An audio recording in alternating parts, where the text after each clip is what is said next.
I'm just looking and see if I missed anything. The America Pavilion, Dave, they love you. It's all hot dogs. Well, you can't go wrong with a hot dog, I guess.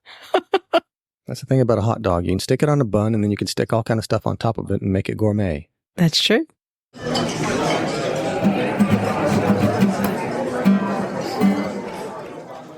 From the Crush Studio in sunny Florida, this is the Disney Crush Podcast. And now your two tempests in a teacup, Dave and Tony Ann. On this week's The Disney Crush Podcast, Rich is coming to Disney next week, and we are going to take him to Food and Wine Festival. I have been scouring all the vlogs and TikToks and everything, and I made a wish list. We can talk a little bit about that, plus some news, a little bit of Facebook, on episode 358 of the Disney Crush Podcast. Do we have any more space in our cult for Rich? Or? Oh, there's plenty of space. Okay, and he can come in. I don't think he's going to join the cult. I'm going to initiate him. We're going to initiate him to come in the cult. No, because he was watching the Food and Wine videos with me, and when they would say, "Oh, this taste of wine was $15," he was like, "For that little medicine cup worth of wine." So yeah, no, I don't think he's joining the cult. Okay, well, he's not wrong. I mean, no, he's not wrong. So we will. I'm excited to get some of his reactions. Hopefully, we will be able to share some of that on a future episode. Well, you're just going to have to go purchase the food and wine or whatever, and then tell him, "Honey, I'll go get it. You stay right here." And then he exactly. Won't, we are going to cater to him. Yeah, yes, yeah. We will. We'll have cater to him. Mm-hmm. He doesn't listen to the podcast, so he won't even know what's going on. No. So I'm really looking forward to it. We're going to be going over to Disney next week. We're going to see Kevin. We're going to have dinner with some friends. We're going to do Food and Wine. I'm hopefully going to get to ride Tiana's Bayou Adventure for the first time. I still haven't done that, and see Country Bears. Looking forward to getting over there. I got Rich's scooter reserved. Oh, good. Yeah. Okay. So, and it's going to be just me and him. There you go. I'm going to be there. You're not going to be in the hotel room with us. Well, why not? I want to be there. No, you don't. Are you really going back to the one with the doors? No. Oh, okay. No, we're going to Grand Destino Tower. Okay. So maybe we'll try Three Bridges. Maybe you guys will join us at Three Bridges. Maybe you'll finally get to go there. Hey, maybe finally. We'll see. Okay. Or Dahlia Lounge. Maybe we'll go just up to Dahlia Lounge. I don't know. We'll figure it out. There's just a teeny bit of news from Disney, and that is that Tron, as of this coming weekend, so by the time the show comes out, it'll be done. No more virtual queue for Tron. It's going to be standby or individual lightning lane. So you'll be able to buy an individual lightning lane still, but if you want to ride it, you don't want to pay for it, you can just get in a standby line. Well, you think that's going to take some pressure off some of the other rides? I don't know. I think it's going to be a long line. I think it's going to be a long line. Kind of like Flight of Passage has been forever. I think so. It's probably going to be on that level. Or Rise of the Resistance. Rise is no longer right. VQ. So we'll see. I don't think I would wait 90 minutes for a 90-second ride. No. But I don't know. We'll have to see. That might actually increase sales of the lightning lanes. Mm-hmm. It might actually bring that up. And those lightning lanes are not cheap. They're over $20 usually, the Tron ones. That's a lot. I'm surprised that Tron came off of VQ before Guardians a little bit. I think Guardians is more popular than Tron, so maybe I'm not surprised. But I think having two VQs in the same park, because Tiana's is a VQ, I think maybe that was complicated. Because you had to kind of choose one or the other. You had to choose one. You couldn't have both at the same time.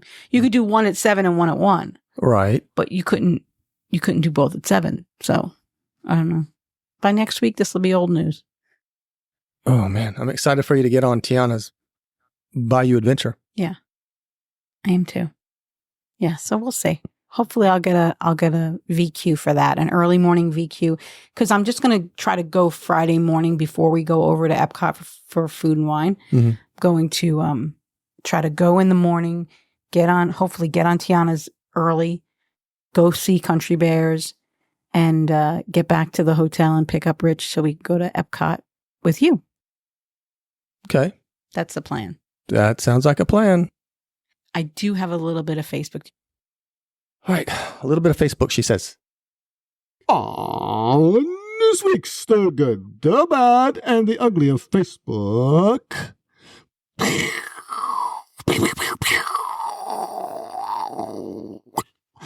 Rich is going back to Disney. Bing.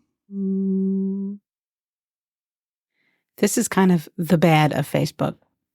How much are the restaurant staff members paid?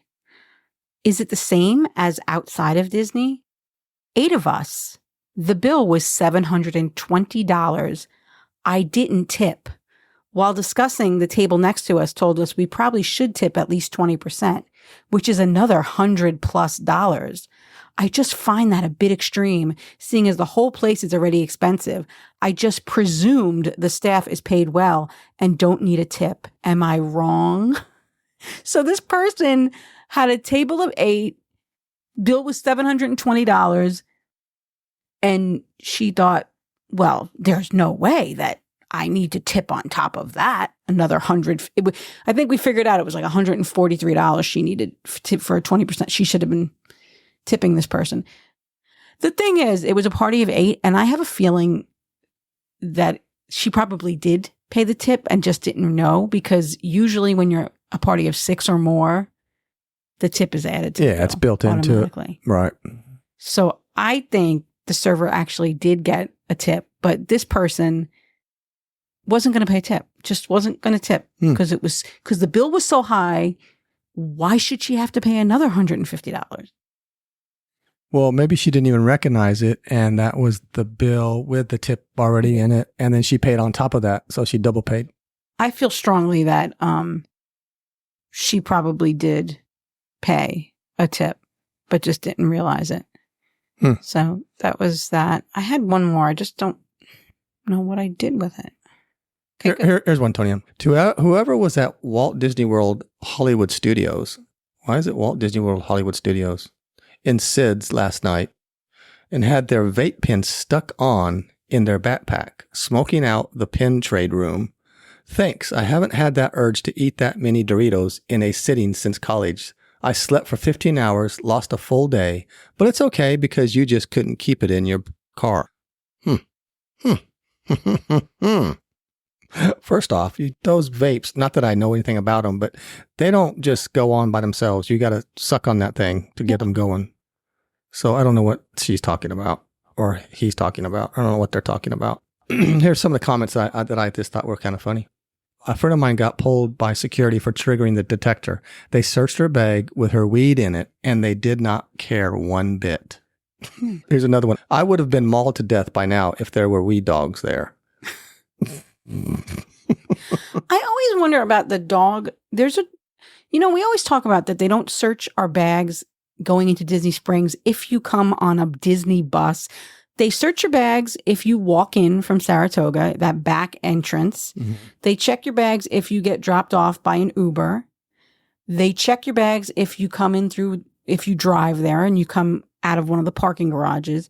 They check your bags, everything except if I go from Coronado Springs to Disney Springs on a Disney bus, they don't check your bags. But there is a dog that you have to walk past. But I don't know. I mean, surely things get past that dog. I mean, because it's just one dog and all these people coming off the buses. If that dog's not directly on you, smelling you, it's just kind of sitting there. I don't think he's really working. If you know. So I'm not real clear on why they think that people coming from Disney hotels are more trustworthy than people coming through the garage. I don't think it makes much sense. I don't know. Never got that. What are the chances of my 43-inch tall 5-year-old being allowed on Flight of Passage? She wants to ride it so bad when we come for our upcoming trip. We are 1 inch away. Then she puts star, star, star. Don't come at me with comments about the safety of your kid. Blah, blah, blah. It's a seat that sits in one place. I'm obviously not trying to put my 5-year-old on a roller coaster. So she's like, don't come at me with the safety malarkey. Mm-hmm. No, don't you dare. It's actually not a seat that stays in one place. Flight of Passage moves. That ride moves a lot, actually. If you look, it's kind of silly to wait 90 minutes for this ride and then spend it looking behind you. But if you do look behind you, you will see just how much you are actually moving on that ride, because you'll see where the bags are on that wall behind that where you put your bags. Mm-hmm. You're going up and down and left and right and up. Yeah, you're moving quite a bit. Mm-hmm. So that's the amazing thing about that ride, is that you don't even know how much you're moving. So yeah, I don't understand these moms that, I'm sure that there's a buffer. Like, so if Disney says your kid has to be 40 inches, a 38-inch kid probably could ride it safely, but they have to put a buffer. Mm-hmm. And they have to have a cutoff. Right. And that's all there is to it. So it's for the safety of the guest. It's not. Yeah, I mean, I get where they're coming from. They're They're saying, okay, it's only 1 inch. Is that really going to be that unsafe? 1 inch or a half an inch? Mm-hmm. But like you said, there's right. You just that they have a rule, and you got to abide by the rules. Mm-hmm. You want to be that one parent with that story, right? All the time on Facebook, you see people that are pregnant that say, should I really ride? Should I ride something even though it says I shouldn't? And I always think, especially as the mother of a special needs kid, you'll always wonder, like, so you went on, I don't know, something crazy and you were, 5 months pregnant. Chances are, yeah, probably nothing's going to happen, but God forbid something does, then you're going to hate yourself for the rest of your life. Mm-hmm. So, yeah. So it's not worth it. No, not just at all. Wait. It's a temporary season in your life, and it will pass. Oh. I guess as I get older, I realize how fast time goes. Right. Oh. It really goes fast. Mm-hmm. You're going to turn around and you're going to be 52. Mm. And that, that's how it is. It was amazing. I was talking to some friends this morning about how 1980, in the 1980s to kids in high school today is like when my grandparents used to talk to me about the 1940s. Like, it's just as far. Yeah. Scary, it's just isn't as it? far. No. Time keeps moving on. Right. I feel like the 90s was yesterday and it was 30 years ago. It's just crazy. Don't even get me started about how depressing it is when you see the pictures of the actors in the shows when we were kids, like Mr. Roper from Three's Company. He was 53 years old. Yeah, I saw a thing on that the other day. That's crazy. And all of the Golden Girls were in their 50s. Mm-hmm. But they seem so old. Right? Yeah. I think, I don't know. We're just different. Our generation is just different, I guess. We just carry ourselves differently. We do. All right. So, David, we are going to Disney next week. We are trying to show Richard a good time. I'm sure he's going to just have a thrill. Well, he had a good time last time. So let's go off of that. Well, yeah, and you're going to be there. So hopefully that'll help. And it's going to be less ride focused, a trip, I think. We're going to be more doing, I don't know, adulting, I guess. Well, I guess so, because you guys are going to be kidless. So there's going to be a lot of adulting, all right. Yeah, well. Mm-hmm. But so I was excited because we were going to take him to Food and Wine. Now, you guys, if you guys have been listening for a long time, know that I was never a big fan of Food and Wine or any of the festivals for that matter. For the longest time, I said you can get 3 entrees, you can get 3 little tastes of food and a drink and spend $60, or you can go inside the air conditioning in a sit-down restaurant and have somebody bring you an entree and spend less than $60. Like, that was always my feeling about the festivals. But they've kind of grown on me. I don't know. We went a couple of years ago and I had a good time. So, yeah, I like it when the weather's nice. When it's really hot, it's difficult, especially when you have hot food coming out. Yeah. But I've already thought about that. I have some places that I think we can duck into along the way. I think that actually, I've been looking at the weather, and that weekend is supposed to be a little cooler, just a little bit. I noticed that too. So, I saw that. So I'm crossing my fingers that it's going to stay that way. But yeah. Might get a little reprieve from the hot weather. I hope so. But if not, there's a couple places to duck into. You got the China. Tori always talks about in China, you can go into that where the big Circle Vision is, the waiting room for that. And there's seats there. You can go in there. Nobody cares. I talked about on the other side, the Canada thing. You can go in there. Nobody cares. You can go into the Morocco. Marrakesh is open for the Florida Blue Lounge is open again. You just have to go on your My Disney Experience app and search for Florida Blue, and you just wave the little pass at them, and they let you in there. There's other places along the way. I think I'm not sure if the rotunda is still. I think there. Remember there were those tables inside the rotunda in America that for a while there. Yeah. I don't know if those are still in there, but there's places along the way.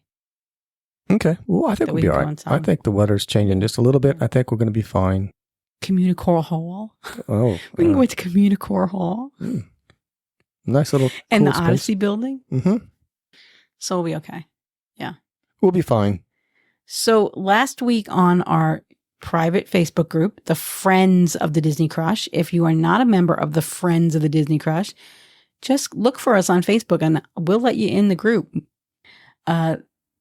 I put out a question. I told everybody that I was researching Food and Wine and I was building a wish list. And I told people to guess my wish list budget, and the person who would come closest would win a special Disney Crush prize. You will have to wait till the end of the episode to find out who won. Because why should I tell you now? I want you to listen to the whole thing. Wow, that's a tease. Someone came very close with less than $10 difference. So, it's funny because a lot of people guessed like low, like $70, $80. And I remember a few years ago, I did my wish list and I came out and it was only like $70 something. And that was a few years ago. I think I drink more now, Dave. You think that's it? I don't remember having that many drinks on my wish list in the past. And the drinks are more expensive. Yeah, the drinks can be just as much or more than the plates. Oh, way more. I see plates that are like $5, $6, $7. Right, and the drinks, you can't get a drink for under 11, 12, right. And then 15. And then put a floater on that, and then woo. Because you got to put a floater on, right, Tony? Well, I don't, but yeah. Sometimes you got to do it. So I'm going to tell you, my budget is more than $80 this time. More. Well, more. I did it too, and mine's more than $80. Okay. And so your wish list, now everybody knows, people that have been listening for a while know that you're following a very strict diet. You really don't eat. You really eat meat, basically, right? With a few exceptions. Oh, I eat meat, dairy, chicken, fish, that kind of thing. Yeah. Right. But did you pick some things that are a little bit naughty? Or is everything some things are I think the sauces are what's gonna be a little naughty, but I'm okay with it. I mean, I call myself a dirty carnivore. Oh. So is that what Veronica calls you? You dirty carnivore. That's what I'm calling myself. So And that's what, and I was kind of apprehensive about this going in because I'm like, I'm not going to find anything. Yeah. And I was very surprised. I found a lot of stuff that I'm very interested in trying. Okay. Yeah. Cool. And some old stuff that's still there. I found some stuff. Is there anything that is luring you off the, anything so good that you just really want to try it, even though it's really, really dirty? No, I didn't really see anything like that, honestly. Okay. No, because some of the stuff here, I was very happy with what I found. Okay, cool. Honestly. All right. It's very surprising. Very surprising. All right. But like I said, it's the sauces. It's the sauces and the extra stuff, like the rice and the whatever. Mashed potatoes. Yeah, that kind of stuff. And potato chips and whatever they're going to throw in there on you. Yeah. So I'm not going to go booth by booth, but I have been watching a lot of the videos, TikToks of all the bloggers. And I was telling my friends, I was really bummed because I love watching Molly from Mammoth Club. I love watching her Food and Wine. What do you call that? Compilation, her video with her Food and Wine. Because I kind of trust her opinion. I think I kind of trust her opinion on the food, and she doesn't belabor things, and I don't know. Some of the videos make me bananas because some of the people just don't know what they're talking about. But I think Molly is an authority on a lot of stuff. So she actually hasn't done her video yet. Maybe by the time this episode comes out, she will have, because she's on a cruise to Alaska. So, so I had to find new people to listen to. Okay. And I think the Disney Food Blog was one of the better ones because it was really compact, because they went around and ate everything and they just took their pictures and their videos, and then they went back home and made a video instead of like most of the videos. You follow people around World Showcase. You show them with their fork. You show them, they show themselves eating the food, and it's actually kind of a little gross. And some of these videos are 90 minutes, 2 hours, because you have to hear them chitter chatter and get their first impressions. Whereas the Disney Food Blog, they went around, they did it, and then they came home and condensed their thoughts and just showed, here's the mac and cheese, and we like this one, or this one didn't have much flavor, rather than going, oh, I got this mac and cheese, and then, I don't know, it doesn't have much flavor. What do you think? You want to try it? Here, you try it and you tell me. Right. So I think I really preferred that style. Bethany Vinton on TikTok, she does the same thing. She doesn't, you don't watch her go around World Showcase. You watch her, you do see her eating, but she does like a voiceover. So, and she says what she liked and what she didn't like and what was good and what was bad. So she's really good too. Okay. I kind of think I like that way they did that. That's good. Yeah. I don't like following people around World Showcase. Although we do want to get some of Rich. We do want to get some of his commentary, because he's just gold. Yeah, we got to find out. Yeah, because after that first initial bite, and that's when the recorder needs to be on. And when he sees the dish too, if I put something in front of him, and he's like, "Oh, it looks like dog food," and I say, "Oh, that was $14." No, you're not supposed to tell him. Remember? Tell him Dave bought it. Say, no, I think Dave bought that. Uncle Dave bought that one. Okay. All right. So some of the things that look really good, the Mexico booth looks excellent. There's a tostada with shrimp on it. There's a flauta with I believe chicken in it. Looks really, really good.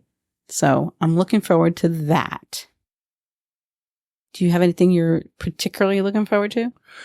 Well, I did see at the Brew Wing Lab, they have some traditional buffalo wings. Mm-hmm. So I'm thinking they're spicy yet extremely tasty Carolina Reaper pepper curry wings with creamy cucumber. Mm-hmm. So I'm thinking, and they're only, I'll tell you one thing, I was very much surprised at the prices. Not that I was shocked that they were too high. Some of them actually seemed to me, maybe they just got us programmed, I guess, maybe. But I was like, that's not so bad. Honestly, Yeah. that didn't seem so bad. Like those are, what are they? Those are $7.75. So $8. Say $8. Yeah. I don't know how many you get. You probably get 2. No, you get a few. I've seen the baskets. You get a few. And Maybe 4 or 5. okay, well, and then over in Australia, I'm looking forward to maybe some of the lamb chops. Yeah, I want to try the lamb chop too. Yeah, and those are $8.75. So again, not so bad, I guess. Yeah, and they have the shrimp again at Australia, and I saw there's like 5 shrimp on the skewer. Mm-hmm. Well, yeah, So that looks good. Yeah. Okay. And Coastal Eats, they have the lobster tail. I think didn't they have that last year? Yeah. Yeah. I think it was called Lobster Landing Oh, okay. a couple of years ago. Okay. That's that picture of me on the trash can eating the lobster bisque in August. And of course, we have the yucca fries over in the fry basket. Those look good, and I heard they're really good. So we're gonna have to try those. And those are $5.75. Right. Oh, The interesting thing about those unnecessarily spicy wings, I watched Tim Tracker. I watched his video, and he took one bite and it blew his palate. And I watched another vlog, and it was, again, somebody said it was just too spicy. They couldn't take it. But then I listened to Scott and Karen on Mickey File, and they had them and thought they were good. So I'm wondering if those other people are just spice wusses. Well, and Tim Tracker said he was. He said, I don't like spicy food. So. yeah, well, it is Carolina Reaper Mhm. pepper. So that is up Right. there on the Scoville. Yeah, it's up there. So, but yeah, I'd like you to try it. I'll let you try it. Hey, you know me. I actually have Carolina Reaper hot sauce, so I'm fine with it. So, the pickle milkshake came back. Maybe we should make Rich try the pickle milkshake. Yeah, because I'd like to see his reaction to that. He likes pickles though, doesn't he? Yeah, he did. Okay, He does. then he might like it. He might like, oh, this is great. We have a thing of pickle juice in our fridge that it's just a gallon jug of pickle juice, and we use it for like marinating. Mm-hmm. Yeah. And sometimes if I have leg cramps, I'll get up in the middle of the night and just do a shot. Yeah, me too. I do the same. Yeah, they sell it by the gallon in Publix. Oh, I don't drink that much of it. Well, we use it for marinades. Yeah. Hey, I know we talked about, I was hoping they were going to have venison, and you said they don't have venison, but they're going to have some bison. So they do have grilled bison over at the Bramblewood Bites. It's butternut squash puree with roasted mushrooms and huckleberry. $8.75. So again, Your huckleberry. I'll be your huckleberry. Not so bad. I mean, I guess. I'm seeing reviews from that, and people are raving about the pork tenderloin at that booth. So we'll have to try that in both. Okay. Yeah. I just want to go back to the brewing for a minute. They have peanut butter and jelly wings, Dave, and I know you're not really eating peanut butter and jelly right now, but I'd like you to try one because I'd like to know how they compare to the raw ones you had at Steakhouse 70. Yeah, but that's not going to be a fair comparison because Because they won't be raw. yeah, if they were raw, then I could probably compare the two. But in this case, and I love peanut butter and jelly, I know you do. so I will definitely try one Okay. or two. The Flavors from Fire came back this year. That's always a really popular booth. And they have, remember, they used to have like a strip steak. They don't have that this year. They have sliders. So they have a steakhouse slider that looks good. And the corned beef on the chips came back again this year, which they have every year. Something else I saw, Tony Ann, was at Festival Favorites, they have the barbecue pork rinds Oh, yeah. served with pimento cheese. I'm looking forward to those. Yeah, that's totally clean for you. Yeah, because I ate pork rinds. The barbecue sauce on it's not. See, that's what I'm talking about. The sauces aren't. Yeah. That's where they get me. Why would you put barbecue sauce on I don't know, but I That's have to weird. try it. And those are $5 for a couple And they pork come with rinds. pimento cheese. They do come with the cheese, so that will help it out a little bit. So yeah, so I'm looking forward to some of this stuff. See, Tony Ann, I'm not may not be a foodie, but I'm That flauta I was talking about is it's with barbacoa beef. I thought it was chicken. It's barbacoa beef, which is even better. Mm-hmm. Rich just texted me troll in the dungeon. I wonder if that means Michael's coming. He just texted me troll in the dungeon. Wow. Okay then. Unless that's code for something else. I don't know, but it's probably that Michael is on his way. That is some kind of safe word he's got for you or whatever. So yeah. Do you guys have a dungeon under your house somewhere? No, we do not have a dungeon. We live in Florida. We'll be underwater. Well, I'm just saying, it could be some kind of shelter. I don't know. I understand. I was sad that our Kenya booth didn't come back. I talked about that last week with Kevin. But I keep seeing these reviews of this curried chicken and South African Boer's sausage stew. And people are saying it's really, really good. And it's in the Refreshment Outpost, which is that permanent African beer stand between China and Germany. Yeah. So I think I'd like to try that. Well, I'm not much on sausage, but I'll give it a try. Well, that's the thing. We can't, if we're going to try a couple of things, we can't all eat everything. So we'll just take tastes. Yeah. Yeah. And of course, the Canada, they've got that filet mignon. Yeah. And that's kind of hit or miss. And the cheese soup. We don't need to get the cheese soup because we've had that. Yeah. And the schnickernoodling came back, and I don't really need the schnickernoodle. I think, Veronica's going to want some of that, I think, maybe. Oh, okay. Well, she could share that with her brother. Okay. The apple strudel that she liked came back. Oh. So. There's a paella in the Spanish booth. It's paella negra with squid ink, rice, and shrimp, bay scallops, and octopus served with garlic aioli. I want to get that. I know Rich really likes octopus. So, and I'm seeing that once again, the Italian booth is terrible. Everybody. I don't know. Not good reviews, huh? No. And so very interestingly, I found, the China booth, the Italian booth, the French booth, they're all, you'll notice they're all more expensive than the other booths. And I found out it's because Disney doesn't run those booths. Those are run by other companies. So I guess the China and Japan booth are probably run by Mitsutoki, the company that is that department store in Japan. I know that they also run the store in China, and they also run the restaurants in Japan. So I'm thinking they probably run those booths. And then Patina runs the restaurants in the Italian pavilion. So they probably run that booth, which is really sad because Patina is a pretty good restaurant group, and that booth is always not that great. And I don't know who runs, but I know Chefs de France is not owned by Disney either. It's not run. So probably whoever owns Chefs de France is running the French booth. But they say that's why those booths are a little bit more expensive, because they also have to pay Disney rent. Oh. So. Okay. Well, whatever their excuse is. If they're going to do that, then they better have good food. And I think it was, I heard that. It might have been Bethany Vinton who said that. So very interesting. The yucca fries are getting really good reviews. So we'll definitely try those. I had Australia too. Now I'm going back with Dominic in a few weeks, and Dominic's likes are a little different. Dominic likes the Japanese things and the ramen. So that'll be a very different trip with Dominic. So I'll probably hit some of those booths when I go with him. Yeah, that's kind of it. I mean, a lot of old things came back. I'm just looking and see if I missed anything. The America Pavilion, Dave, they love you. It's all hot dogs. Well, you can't go wrong with a hot dog, I guess. The Greek booth, they have the griddled cheese, and that looks good. I want to try that. That's the thing about a hot dog. You can stick it on a bun, and then you can stick all kind of stuff on top of it and make it gourmet. That's true. Rich likes a Chicago style dog, so maybe we'll get him a Chicago style dog.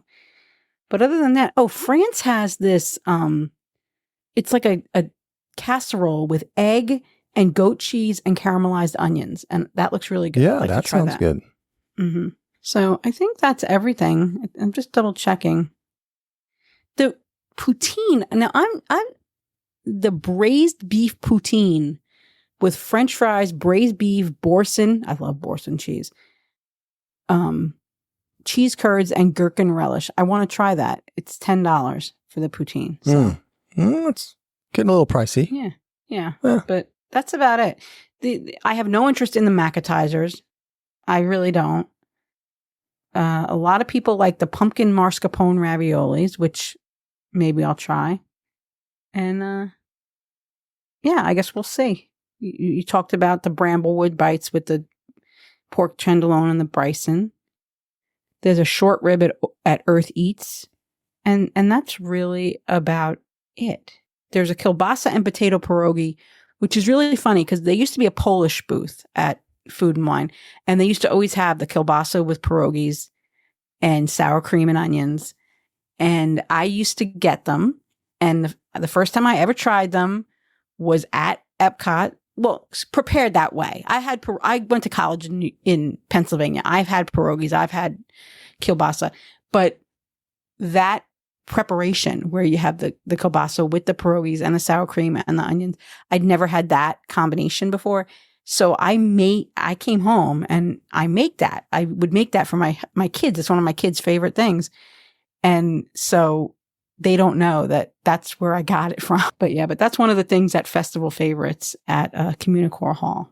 But, it's if we get there, we get there. If we don't, it's not a big deal because it's probably Mrs. T's pierogies from Publix freezer section. Probably. So, yeah. Yeah. There's your pork rinds. Yeah. Barbecue pork rinds served with pimento cheese. Yep. Yeah. $5 for pork rinds. Yeah, we'll try them. So we'll get over there then. There was a drink in Greece I wanted to try. There was a drink in China I wanted to try. There were a couple of drinks that stood out to me, but so there's a couple of expensive drinks. New ones that you haven't had before? Yeah. Okay. The Greek melon limeade, which is I don't even know how to say that, but it's a melon aperitif with pearl vodka and lime sour mix. So that one I wanted to try. And there was one gin one. I'm a gin girl. Maybe it was China. The Fiery Dream, citrus vodka, triple sec liqueur, guava nectar, and spicy hot honey syrup. Oh, that sounds good. Yeah. And the Baiju Punch, which is Baiju Spirit, lychee syrup, sparkling water, and pina colada mix. Okay, none of these are gin-based. There was a gin drink that I saw that I really wanted, and I can't find it now. So maybe I'll find it when we get there. See if we can't find it for you. Oh, you know where? I know where it was. It was in France. Oh, merci beaucoup. So it was probably $18 because it was in France. Here it is. The cocktail au gin et au fraises. Wow. So it's rose, strawberry gin, cranberry juice, and Dole pineapple juice. Well, that does sound appetizing. Yeah. So there are a couple cocktails I'd like to try, which I think a couple of years ago I wasn't into that as much as I am now. Why? You're becoming a party girl. I was a party girl when I was in college, and I drank Keystone Light and Coors Light. Oh, wow. Boring. So I am not a party girl. That was Tori Ann. Girls just want to have fun. Yeah. Tori Ann was drinking the Keystone Light and the Mad Dog 2020. Ooh, ouchie. And the Boone's Farm Strawberry Hill. Remember the Boone's Farm when I was like 13 years old. That was, I snuck behind the house and, we were living it up, boy. Living it up. Yeah. So, Dave, do you have any idea what my budget is? So if you go, David and I are using the Food and Wine app. It's on all of your app stores, whether you're Android or Apple. It's called Food and Wine. It's like a little gray box with what's it got, Dave? A fork. It's like a wine glass. Yeah. And it's called Food and Wine. And it's not just for the Food and Wine Festival. You can go and in the settings, mark whatever festival it is that's current. So in a few months, it'll be the Festival of Holidays and it'll have all of those booths. Once the festival starts, it'll have the prices. Before the festival starts, it'll have all of the items. So you can kind of go in and make a wish list. And then once the festival starts and the prices are released, they add the prices and you can see what your budget is if you tried everything on your wish list. I know that I will not try everything on my wish list because my budget's pretty high. Is it? Wow. Yeah. Interesting. Because mine was kind of low. I was surprised how low mine was. Well, a few years ago, like I said, mine was like $75 a few years ago. That's not bad. No. It's more than that now. Okay, if you did every location, which is like 41, you're Right. looking at just under $2,000. Yeah, $1,970.24. That's if you tried every single food and drink. Mm-hmm. And I think that's including like the Joffrey's things. Is it? Oh, okay. Yeah. So I was surprised that a lot of people's guesses were very, very high. yeah, some people guessed, yeah, like Extremely high. $800. I'm like, what are you thinking? There's no way. Yeah, there's a lot. I have things that I don't like. There are some things that I don't like, and I like spicy things.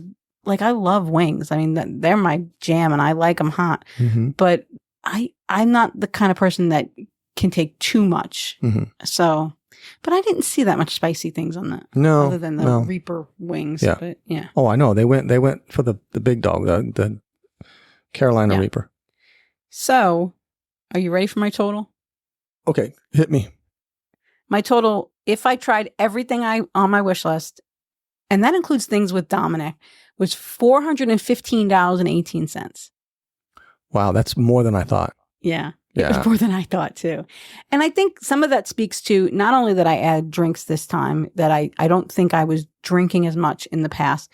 I think the prices have gone up Mhm. significantly. I remember a lot more things on the $4, $4, $5, $6. I remember $7 being like the most expensive thing we got. A couple of years ago, I think the lamb chop was like $7.75, and we said it was the most expensive thing we had tried. Yeah. And now most things are $8 and up. I know, but see, that's what we're conditioned for now because those prices don't really shock us anymore. Right. But that's what I think that contributes to why my budget is so much higher. Is Because of the alcohol the drinks. prices have gone up. So you and added because the alcohol drinks on your wish list. Okay. Mhm. I didn't. All I just did was the food. Yeah. So, $415.18. And the closest guess in our group was Mrs. Amy Rhodes, who said $423.78. And it was a difference of $8 and I want to say 70 cents. Okay. Way to go, Amy. That was close. So Amy Rhodes, $4.15. Yeah, $8.60. So Amy was the closest. So Amy's going to get some Disney Crush swag in the mail. Okay. You want to hear what mine is? Yes. Okay. I didn't include drinks, so I'm just going for food. Okay. But mine came to $102. That's more than I thought yours was going to come to Really? because of your dietary limitations. See, I didn't think when I saw that, I'm like, oh, that's not so bad. Yeah. Yeah, I was very surprised. In fact, I'm surprised yours is that high. But Yeah. with the alcohol, I kind of see that. And I also had Dominic sitting next to me watching the videos with me saying, well, I'm gonna Oh, try that would be mine. good. Okay. So, Well, that could contribute to it. some of that stuff in my wish list is actually his wish list. Mhm. So, but I've seen a lot of things that I think some of the things going to come off my wish list. As I watch more videos, I'm seeing like most of the stuff at the China Pavilion was not impressive Mhm. according to people. So I took that entire, other than the drink, I took that entire pavilion out of my wish list. Well, that's what I'm going to have to do is I'll probably go back. Maybe Molly will have hers out before we go back. Oh, That'd be nice. and I will check some out because I haven't checked any of the videos out. Yeah, so I the don't Disney know. food blog was pretty good, like I said, because you don't have to follow her around all day Well, they're one of my favorites. and watch her so- chew. Yeah, the Diz Unlimited, Mhm. theirs was pretty decent, but it did involve following them around chewing. Well, that's their thing. Yeah. But it was that one was pretty good too. Okay. Yep. So All- we are going. Hopefully we're going to get some reaction of Rich. Rich said, I said, so Rich, we're going to record you. And he's like, okay. I said, but we won't use a camera. We won't, because I don't know if he'd be self-conscious eating on camera. Mm. And he's like, what do you mean you're not going to put me on camera? That's what the people want. Well, So be careful what maybe you we'll ask have for. to- Be careful what you ask for. Maybe we'll have to put him on camera. You might have to do a couple of them. Yeah. Sounds like a plan. We'll see. Yeah. So we're looking forward. This podcast will be out, and then that weekend we'll be in Disney at the Food and Wine with some friends. Kevin Curtis Allen will be there with Deborah Mm-hmm. and some more of our friends. Yeah, the Apolkas are supposed to be there. Yeah. Rob Madeiri, Angie Smith, and Bunch of people. yeah. I'm forgetting Some- Scott and Karen. It's almost like a little mini meetup. Yeah. So, Food and wine meetup. yeah. If you'll be in the area, let us know. We'd love to say hi. All right, Tony Ann, anything else? Nope, that's it. Okay, well, I'm going to go watch some videos. Might just bump my Your list. my up. list up. Yeah. All right, well, that's going to do it for this week's Disney Crush podcast. It's been a long time since we've been in Disney together with Rich, so this is going to be fun. So I'm looking forward to it. Looking forward to it. Yep. All right, we'll see you guys next week. Bye. I